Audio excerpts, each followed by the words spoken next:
Nights of frantic searching, the rescue gives way to what looks more like a salvage operation. Chinese crews succeeded in flipping the capsized cruise ship on Friday, but there's a lot more difficult work to be done. The next step is to concentrate on doing a good job in the next stages, including removing the water, raising the boat, overall salvage, and looking for the victims. Local authorities preparing for the recovery of hundreds of victims, still believed to be trapped inside the stricken vessel.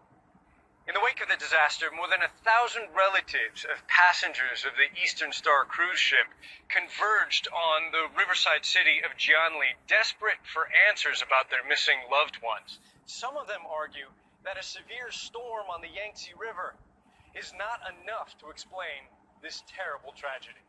After we, the families of the victims, arrive here, we feel that there's this sort of situation here, and that they are overemphasizing that this was a natural disaster, overemphasizing how this was a natural disaster. But according to a lot of the investigations we have done, today we are in the age of the internet, an age where there is open information. We think that this is not just. On Thursday, relatives held a somber candlelight vigil. The Chinese government is promising an investigation into the cause of the accident, and for now, it's providing free housing for most of the distraught relatives waiting here. But for some families, that's not enough.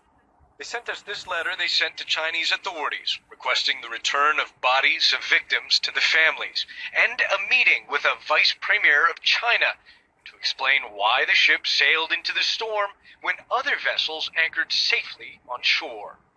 The disaster has gripped Chinese society. School children hung hundreds of yellow ribbons with handwritten messages to support the victims.